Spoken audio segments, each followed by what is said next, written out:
Inkuru nziza kuri bose. Inkuru nziza kuri bose ni ikiganiro utegurirwa kongera ugashikirizwa n'ishirahamwe Trans World Radio y'u Burundi. Wumva uremerewe ku mutima? Woba uruhijwe n'ivyaha? Akira umwami Yesu aguha amahoro.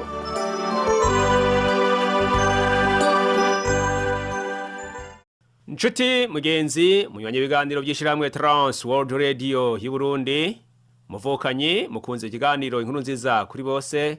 Pastor Michel Ntamubano namaraki gutegurira nkongera nkagigushikiriza, ndakuramukije ndakwipfuriza amahoro y'Imana data wa twese.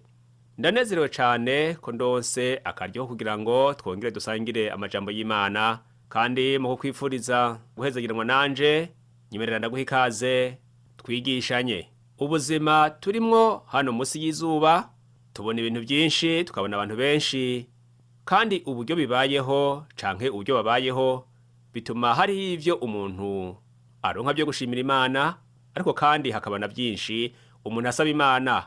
Kandi mu buzima bwa misi yose tubona abantu ibyo gusaba ari byo baba bafise cyane gusumba ibyo gushima.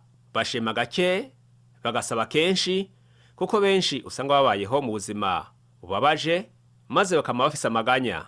Ububabare canke uburibwe ni ikimenyetso umuntu yumvira mu mubiri canke mu bigumbagumba bimumenyesha yuko hari itagenda neza mu buzima canke imbere mu mubiri. Rimwe na rimwe urabura uko wokwifasha kugira ngo ronka agahengwe, kuko udashobora kuhashikira. Igihe ubwo buribwe ubuhaye ikibanza kinini canke buremereye bushobora kugutera imibabaro. Aho rero ucugira ubwoba budahera, ugatakaza ivyizigiro, ukagira uruhagarara mu mutima, maze bikonona ubuzima bwawe. Mbere hari naho umutima uca utangura gukora nabi. Mwisi abantu benshi bagenda bafise izo ngorane, kandi bakagerageza kuronderera inyishu ahantu hatandukanye. Mu kiganiro c'uno munsi turagenda twigira hamwe ingene Imana yamiseruka mu bihe by'imibabaro, maze dutahure ko ari ifise ijambo rya nyuma. Dusome mu kete y'intumwa Pawulo yandikiye Abaroma igice ca 5, turasoma ndihereye ku murongo wa 3 tugeze ku murongo wa 5. Haravuga ngo, kandi si byo byonyene, ariko kandi tunezerwe n'amarushwa yacu, kuko tuzi yuko amarushwa atera ukwihangana, kandi ukwihangana kugatera kudatsindwa no kugeragezwa, kudatsindwa no kugeragezwa kugatera kwizigira ibitaraba, uko kwizigira ntigutetereza, kuko urukundo rw'Imana rwasutswe hose mu mitima yacu na mpwemu yera twahawe. Imana ihabwe icubahiro cane. Inshuti yanje unyumviriza, nk'uko tuvyumvise muri ano majambo dusomye, icigwa c'uno munsi nacitiriye ngo Imana yamiseruka mu gihe c'imibabaro. Intumwa Pawulo ngaha yariko yerekana canke yariko atanga inyishu ku kibazo c'imibabaro mu kwerekana iciza cayo. Ushobora kwibaza ngo vy'ukuri imibabaro hari iciza coyivamwo? Nivyo, umubiri urushe, umubiri ubabaye canke umutima udendebukiwe bituma umuntu wese aba mu mururazi utagira uko ungana. Kandi kenshi naho umuntu ashobora gusenga canke akajojera Imana yiteze ko atabarwa nk'ubikeneye cane kandi vyihuta, Imana yo ishobora kumureka akamara umwanya utari muto muri uwo mururazi, ariko kandi iba yiteze ko inyuma y'iyo mibabaro hashobora kuvamwo umuntu muzima, umuntu afise ubundi bushobozi, umuntu atandukanye n'umwe yari ariho imbere y'uko iyo mibabaro itangura. Nta hantu rero dushobora kuvugira ngo imibabaro irashobora kuzana iciza canke turashobora kubona inyungu yo kwisanga mu mibabaro. Pawulo rero yagira ati, munezerwe, kuko imbere gato iyo mibabaro izohera, mwinjire mu bwiza bw'Imana. Uravye mu mirongo 2 itangura, uwa mbere n'uwa kabiri, muri igice ca 5 muri ikete yandikiye Abaroma, Pawulo avuga ko abizera bagirana amahoro n'Imana bagahagarara mu buntu bwayo. Rero imibabaro ntishobora guhindura ivyo bintu. Atwibutsa ko no hagati mu mibabaro y'uburibwe burengeje tubona Imana iseruka ikadufasha. Duhamagarirwa kwihangana, kuko tuzi ko ivyizigiro vyacu muri Kristo bitazoduteza isoni. Mu byanditswe byose turabona abagabo n'abagore mbere n'urwaruka bariko barashikirwa n'ingaruka z'icaha no gukomeretswa n'ububabare mu bantu baguye, rimwe na rimwe bivuye ku caha camaze kwaka indaro mu buzima bwabo, ahari naho bikaba mu buryo bumeze nk'ubwa Yobu, bitavuye ku caha mu buzima bwacu. Mugenzi, naho biri uko, turashikirwa n'ivyago, turashikirwa n'umubabaro wo mu mutima, twarashikiwe n'ibintu bibabaje, kandi twarashikiwe n'umubabaro. None bishoboka gute ko umuntu agira umunezero muri ivyo bihe? Kandi imbere y'ivyo, Bibiliya ivuga ko kubera ukwizera twaratsindanishirijwe imbere y'Imana. Ubu dufitaniye amahoro nawe kandi tunezererwa muri we. Twarasubiye hamwe n'Imana kandi dufise umunezero n'ivyizigiro mu bwiza bw'Imana. Turanezerwa mu cizigiro c'uko umunsi umwe tuzobana nawe. Mugenzi, umurongo wa 3 uvuga uti, si ivyo gusa, turanezerwa mu mibabaro yacu. Kubera iki? Kuko tuzi yuko imibabaro ivyara ukwihangana. Ukwihangana, iyo ni ishusho tubona muri Bibiliya yose. Turavye mu gitabo c'Ivyahishuriwe Yohana, igice ca mbere, turabona ko candikiwe abizera bo mu kinjana ca mbere bari mu mibabaro. Muri ico kigabane nyene, Bibiliya bitirira ukwihangana. Ubwo n'uburyo bwiza Bibiliya yakoresheje mu kudondora ubuzima mw'isi y'imibabaro. None ni gute twokura mu guhumurizwa n'Imana hagati mu mibabaro? Iki ni umuhamagaro wo kwihangana, ariko uko kwihangana kuvyara kamere. Iyo tuvuze kamere naho, tuba tugombye kuvuga ivyerekeye ingeso. Hagati mu mibabaro, turakura mu kwakira no kuzigama ihumure duhabwa n'Imana.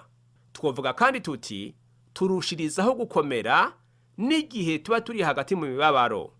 Mu kete rya 2, intumwa Pawulo yandikiye ishengero ry'i Korinto igice ca mbere ku murongo wa 6, intumwa Pawulo avuga ko imibabaro iza kubizera kugira ngo bahabwe kwirurwa hamwe n'agakiza. Nshuti yanje, wewe ushobora kuba uri mu mubabaro no musi kandi ukaba udatahura impamvu ubabazwa, ariko Pawulo atubwiye ngo imibabaro iza kubizera kugira ngo bahabwe ukwirurwa hamwe n'agakiza.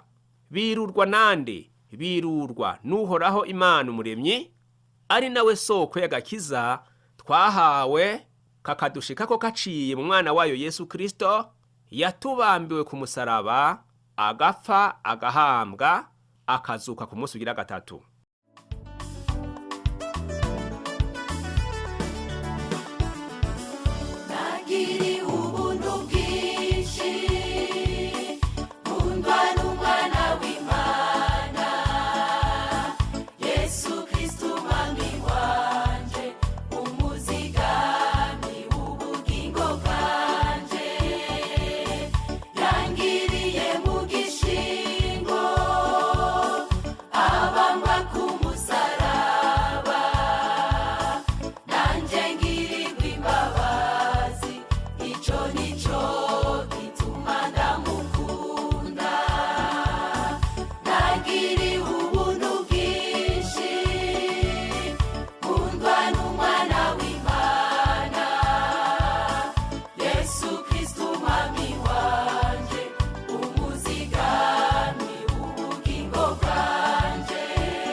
Mu gice c'icumi co muri ryo kete nyene, intumwa Pawulo avuga ko mu mibabaro dukura tukamenya ubuntu bw'Imana, kuko mu ntege nke zacu ari inkomezi z'Uhoraho zica ziserukira kugira ngo tubandanye kwamamaza ubutumwa bwiza.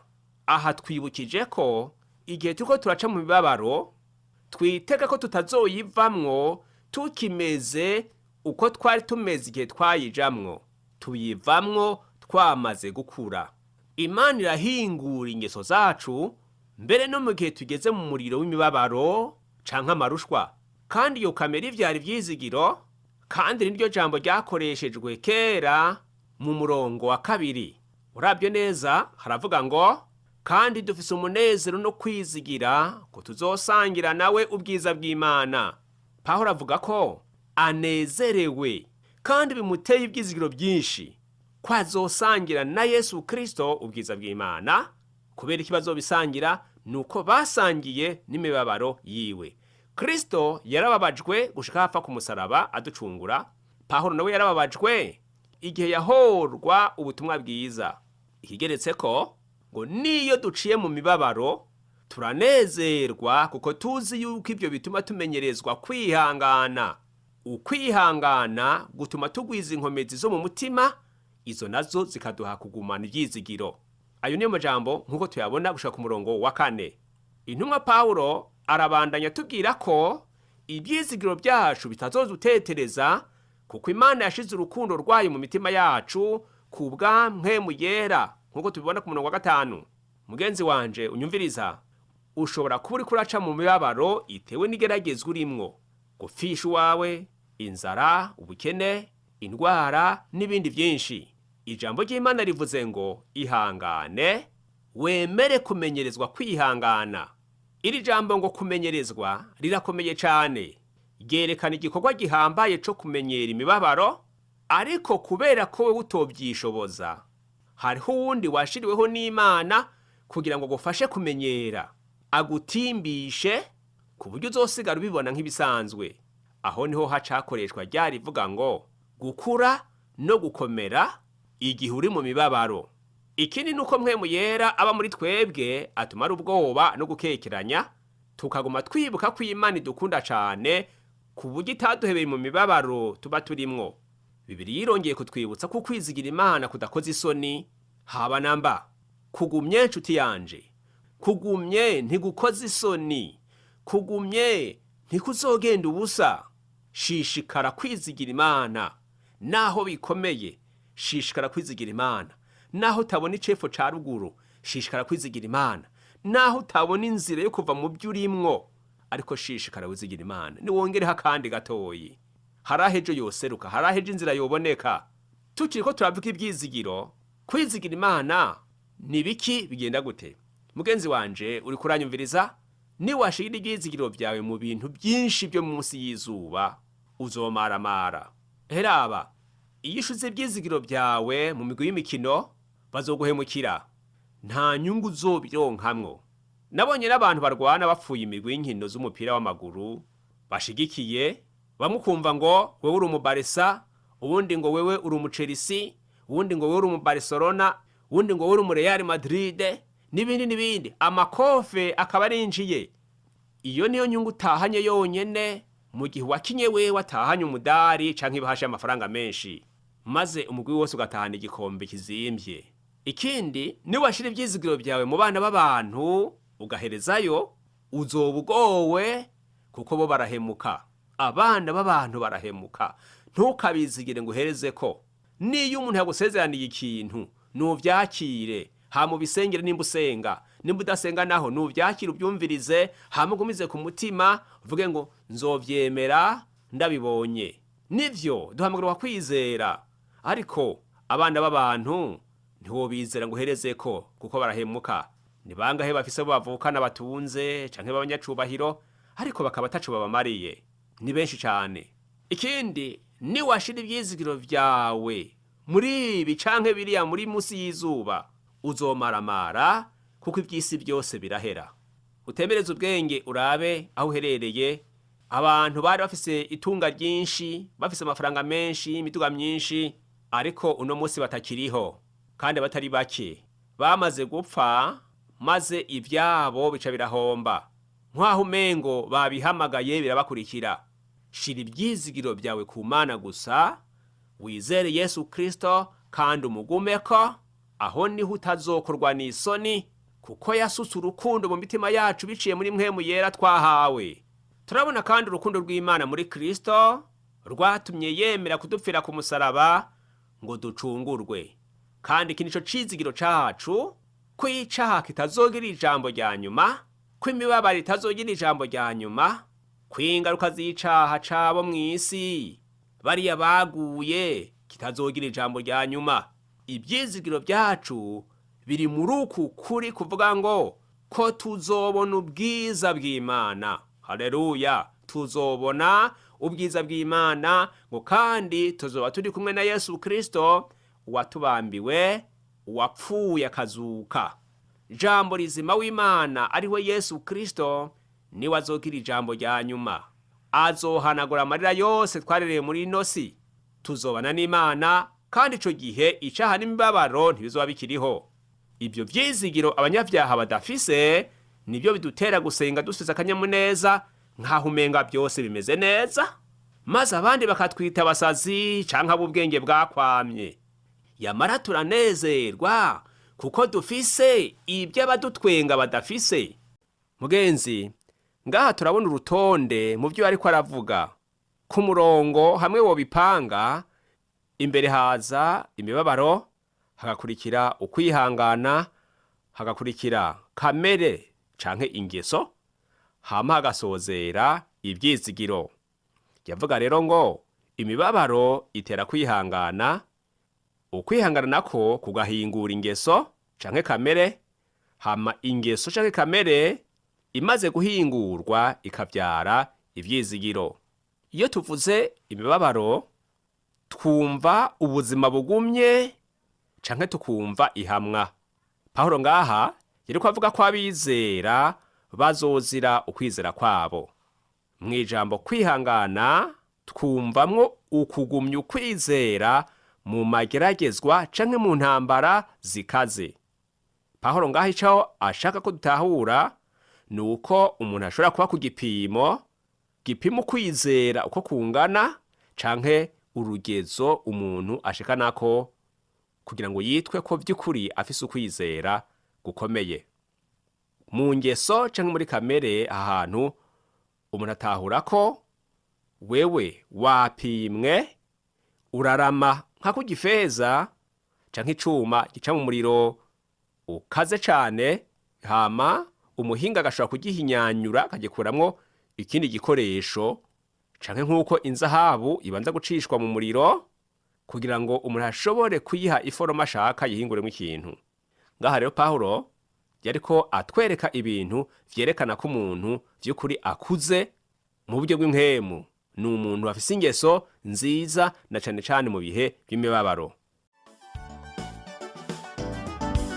Ibuka ibihe byinshi Yesu yagiye antabara, umutima uremerewe nugarijwe mbuzi iyo mva niyo nja, ijwi ryiwe ry'imbabazi riramumuriza cane,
mu kuvuga ivyizigiro twomenya ko ibi vyubakiye ku vy'Imana yakoze, bigatuma umuntu ahanga amaso ku masezerano afise yo muri kazoza, maze bigatera umuntu guhanga amaso Imana kubw'amasezerano yamusezeraniye ku bya kazoza. Nshuti yanje, niwagumye ukwizigira Imana, uko kwizigira kugumye nuko igiciro kinini, kuko abadafise Imana ibyo byizigiro ntabyo bafise. Kwizigira Imana ntigukoza isoni, ntigutetereza. Imana irarinda ijambo ryayo kugira ngo rishitse. Yaravuze ngo sinzoguta, sinzoguheba, sinzoguhemukira. Wewe urahiriwe ko wahisemwo inzira yo kurondera Imana. Urahiriwe ko wahisemwo inzira y'umusaraba, kugendana na Yesu Kristo, ukemera kuba umwigishwa wiwe. Uyo yabaye inyishu y'ingorane iruta izindi ngorane zose umwana w'umuntu yogira munsi y'izuba. Iyo ni ingorane y'icaha, ko yaduhariye ibyaha, ko yatugiriye mu gishingo ngo ntidupfe, ntaco yotwima tukiri muri ubu bugingo. Ingorane dufise nuko dutamba dutambikije, tukavuga ngo dukorera Imana, ariko kandi tukongera gukorera mu isi y'umwijima. Tugasenga Imana kandi tukongera kubaho nk'uko abanyamahanga, abapagani babayeho, bigatuma tudahesha Imana icubahiro. None kuriko utetereza izina ry'Uhoraho mu gukora ivyaha kandi witirirwa Imana, amaherezo zoba yahe? Ni gute ugumugora Imana ngo nigufashe mu gihe nawe udashaka kugerageza gushira mu ngiro iby'igomba, ariko ugashishikara gukora ibibabaza? Niwirimbure nanje nirimbure, turabe ko inzira zacu zihimbaye Uhoraho, turabe ko ivyiyumviro byacu, ibikorwa byacu n'amajambo yacu ko binezereza Imana. Nimba bitari uko, kugira ngo ugire ico ukwitega kuhoraho, ni kubanza kwizuza nayo, ukatura ibyaha byawe ukavuga ngo Mana ndi umutsindwa, kuko atabyiza nkora imbere yawe naco no kwireguza, ariko nizeye imbabazi ziva kuri wewe. Ndagarutse nene narasubiye inyuma, nungutse ko imbabazi. Nabayeho mw'isi ntakurondera, ariko niganziwe n'ibya Satani. None ngirira ikigongwe, unyakire mu mwana wawe. Yesu, ndaguhaye ikaze mu buzima bwanje, uganze nk'umwami. Ndakwakiriye, ndakiriye agakiza, ndakwizeye. Amen. Dusenge. Mana uri mw'ijuru, Data wa twese uhoraho, izina ryawe niryubahwe. Turagushimiye kumara no majambo wongeye kutwereka ko wamuseruka mu bihe by'imibabaro, kandi abakwizigiye ntibazigera bakurwa n'isoni. Ahubwo Bibiliya yatubwiye ngo abo bazoraganwa ubwiza n'icubahiro hamwe na Yesu Kristo. Uyu akorakonye ku mutima, hamwe n'uyu yemeye kukwakira ngo umwami n'umukiza mu bugingo bwiwe. Nanje ndabagushikirije kandi ndabasengeye, ubaharire ibigabitinyo byabo, ibyaha n'ibicumuro byabo. Amaraso ya Kristo Yesu umucunguzi wacu ari wo wabo ababoneke ko, wandika amazina yabo mu gitabo c'ubugingo Uhoraho. N'abana bavutse bafata ukuboko ubarereshe ijambo ryawe, kandi ubarinde wa mubi, kugira ngo uzobakoreshe ibyo ugomba bakiriho nk'abazima mu bwami bwawe. Urakoze kubw'uyu yumvise aya majambo ari mwigeragezwa. Ndamusengeye ngo umuhe inkomezi, umuhe kwihangana, kandi asenze ngo akirindire ko igitangaza gikoreka mu buzima bwiwe, ngo yakire inyishu, umuhe amahoro, umuhe n'umunezero nubwo bimeze bityo.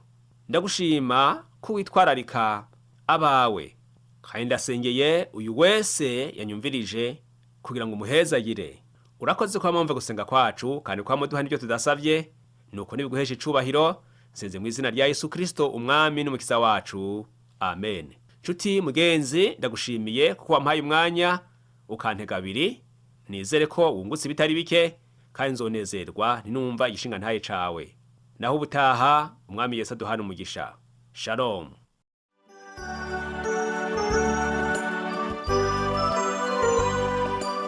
Ico cari ikiganiro Inkuru Nziza kuri Bose. Ushaka kugishigikira, kutwunganira canke ufise ikibazo, twakure canke urungike ubutumwa bugufi na WhatsApp kuri iyi nimero ikurikira 69 720 767. Turonderere kuri Facebook ni TWR Burundi. Ushobora no kutwandikira kuri email yitwa